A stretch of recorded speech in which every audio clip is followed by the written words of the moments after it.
ಕೇಂದ್ರ ಸರ್ಕಾರವು ರೈತರಿಗಾಗಿ ಪ್ರತಿ ವರ್ಷ 6,000 ರೂಪಾಯಿಗಳನ್ನು ನೀಡ್ತಾ ಇರೋ ಈ ಮಹತ್ವದ ಯೋಜನೆಯಡಿಯಲ್ಲಿ ದೊಡ್ಡ ಬದಲಾವಣೆಯನ್ನ ಮಾಡಿ ದೇಶದ ಎಲ್ಲ ರೈತರಿಗೆ ಬಿಗ್ ಶಾಕ್ ನೀಡಿದೆ. ಪ್ರಧಾನಮಂತ್ರಿ ಕಿಸಾನ್ ಸಮ್ಮಾನ್ ಯೋಜನೆಯ ಎಲ್ಲ ರೈತ ಫಲಾನುಭವಿಗಳು ಕಡ್ಡಾಯವಾಗಿ ಈ 3 ಕೆಲಸ ಮಾಡೋದು ಕಡ್ಡಾಯ. ಇಲ್ಲ ಅಂದ್ರೆ ನಿಮಗೆ ಮುಂದಿನ ಪ್ರಧಾನಮಂತ್ರಿ ಕಿಸಾನ್ ಸಮ್ಮಾನ್ ಯೋಜನೆ ಹಣ ಜಮಾ ಆಗಲ್ಲ. ಅಂದ್ರೆ ರೈತರ ಖಾತೆಗಳಿಗೆ ಹಣ ಬರಲ್ಲ.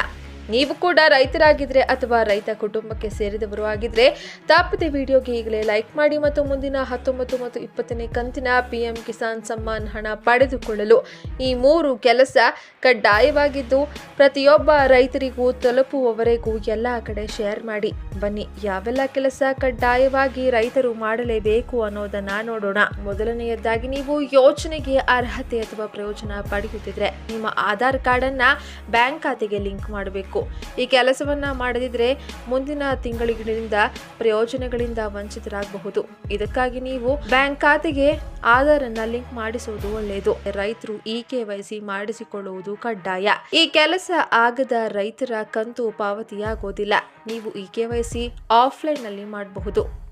ಮೂರನೆಯದು, ಪ್ರಧಾನಮಂತ್ರಿ ಕಿಸಾನ್ ಸಮ್ಮಾನ್ ನಿಧಿ ಯೋಜನೆಯೊಂದಿಗೆ ಗುರುತಿಸಿಕೊಂಡಿರುವ ರೈತರು ಕಂತಿನ ಲಾಭವನ್ನ ಪಡೆಯಲು ಭೂ ಪರಿಶೀಲನೆ ಮಾಡಬೇಕಾಗುತ್ತೆ. ಇದರಲ್ಲಿ ಅರ್ಜಿದಾರರ ಭೂಮಿಯನ್ನ ಪರಿಶೀಲಿಸಲಾಗುತ್ತೆ. ಆದ್ರಿಂದ ನೀವು ಈ ಕೆಲಸವನ್ನ ಮಾಡದಿದ್ರೆ ನೀವು ಕಂತಿನ ಲಾಭದಿಂದ ವಂಚಿತರಾಗಬಹುದು.